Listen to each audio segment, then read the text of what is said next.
Assalamualaikum warahmatullahi wabarakatuh. Di sini saya perwakilan dari kelompok 9 ingin mempresentasikan tentang mini riset yang berjudul Strategi Pengembangan Agribisnis Komoditas Padi dalam meningkatkan ketahanan pangan di Indonesia. Sebelum itu, saya akan memperkenalkan anggota kelompok saya. Yang pertama ada saya sendiri, yaitu Indah Ruslina Darmayati, NIM 21. Yang kedua ada Atika Febrianti, NIM 61. Dan yang terakhir ada Wakiatul Mukaromah, NIM 62. Indonesia merupakan negara agraris di mana sektor pertanian memiliki peran penting dalam pertumbuhan ekonomi nasional. Hal ini dapat dilihat dari banyaknya penduduk atau tenaga kerja yang hidup atau bekerja di pertanian, serta produk nasional berasal dari pertanian. Komoditas yang seharusnya dikembangkan dalam rangka ketahanan pangan nasional adalah komoditas yang mempunyai potensi real yang besar dan diusahakan secara massal oleh masyarakat. Padi merupakan salah satu tanaman pangan yang berpotensi ekonomis untuk dikembangkan. Padi merupakan bahan makanan pokok sebagian besar rakyat Indonesia, karena sekitar 95% penduduk Indonesia mengkonsumsi beras. Hal ini berarti bahwa beras merupakan cerminan kebutuhan pokok suatu negara dan harga beras juga penentu dalam mengelola ekonominya. Tingginya kebutuhan konsumsi beras disebabkan oleh sebagian besar penduduk Indonesia beranggapan bahwa beras merupakan bahan makanan pokok yang belum dapat digantikan keberadaannya. Petani tidak selamanya menjadi produsen, seringkali petani menjadi konsumen beras. Saat panen raya, para petani menjual semua produksi gabah ke pasar dan tidak melakukan penyimpanan untuk kebutuhannya pribadi. Menurut Badan Pusat Statistik tahun 2021, produksi padi di Indonesia mengalami fluktuasi dalam 3 tahun terakhir. Pada tahun 2018, produksi padi sebesar 59,200 ton. Pada tahun 2019 sebesar 54,604 ton dan pada tahun 2020 sebesar 54,649 ton. Maka dari itu dilakukan analisis pengembangan pada komoditas padi untuk meningkatkan ketahanan pangan di Indonesia. Adapun rumusan masalah, yang pertama, bagaimana faktor internal dan eksternal yang mempengaruhi strategi pengembangan komoditas padi di Indonesia. Yang kedua, bagaimana rumusan alternatif strategi yang tepat untuk pengembangan komoditas padi dalam upaya meningkatkan ketahanan pangan di Indonesia. Lalu tujuannya yang pertama untuk mengetahui faktor internal dan eksternal yang mempengaruhi strategi pengembangan komoditas padi di Indonesia. Dan yang kedua, untuk mengetahui rumusan alternatif strategi yang tepat untuk pengembangan komoditas padi dalam upaya meningkatkan ketahanan pangan di Indonesia. Baik, selanjutnya yaitu tinjauan pustaka. Agribisnis. Agribisnis adalah suatu sistem bisnis pertanian yang utuh, mulai dari subsistem penyediaan faktor produksi, subsistem budidaya tanaman atau ternak, subsistem pengolahan, subsistem pemasaran, subsistem prasarana, dan subsistem pembinaan.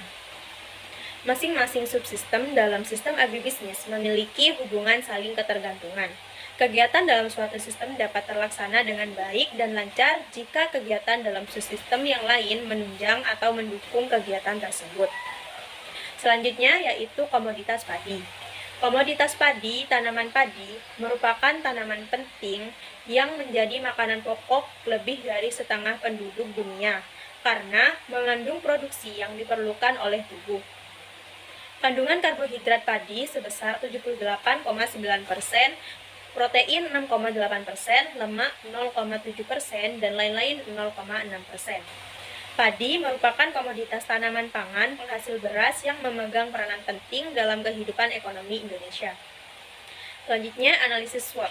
Secara sekaligus dapat dipakai untuk melakukan evaluasi faktor internal seperti kekuatan dan kelemahan, faktor eksternal yaitu peluang dan ancaman perusahaan secara sekaligus, sehingga selanjutnya bisa dicarikan solusinya.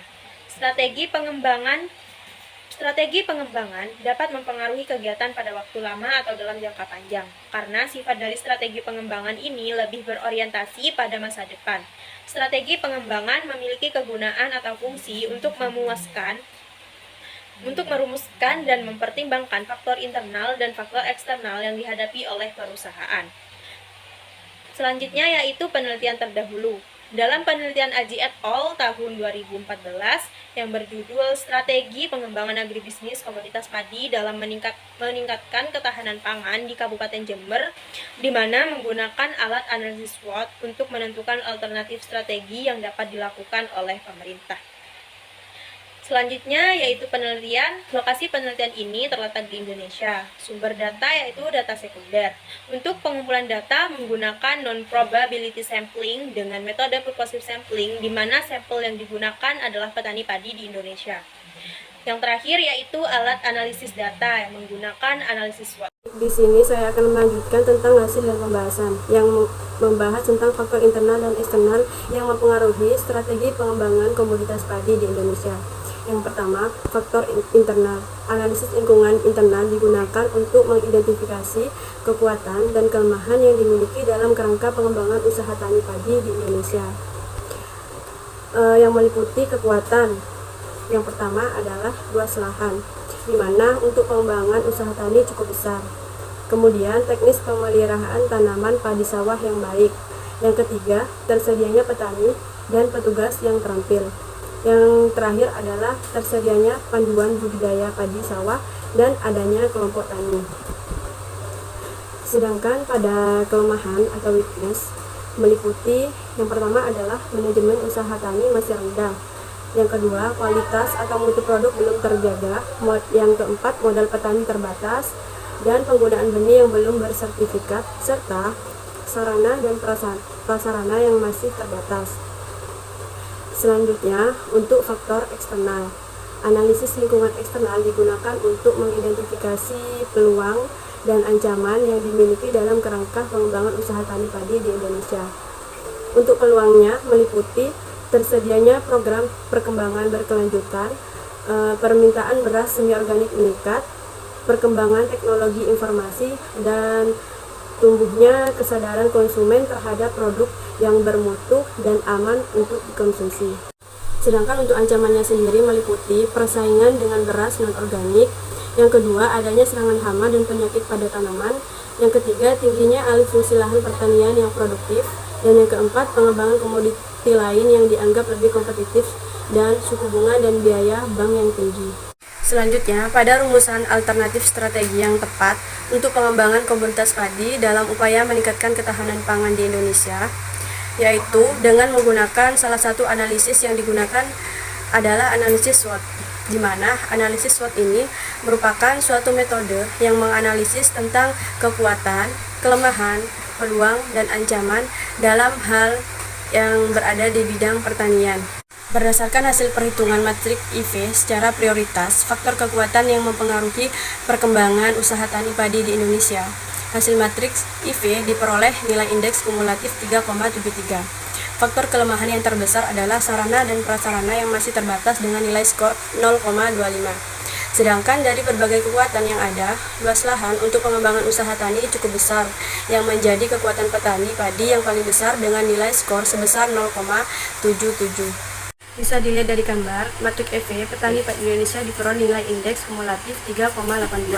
Hasil evaluasi faktor-faktor eksternal petani padi Indonesia didapat dari 4 peluang, yaitu tersedianya program pengembangan berkelanjutan, permintaan beras organik meningkat, perkembangan teknologi informasi, dan tumbuhnya kesadaran konsumen terhadap produk bermutu dan aman untuk dikonsumsi.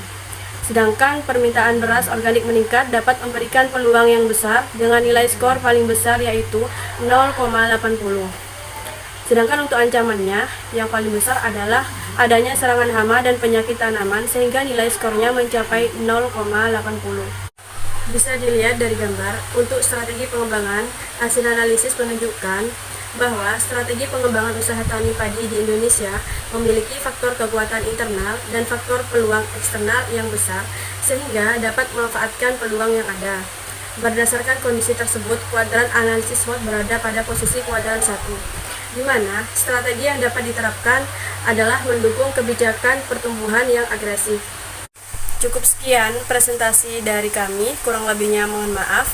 Wassalamualaikum warahmatullahi wabarakatuh.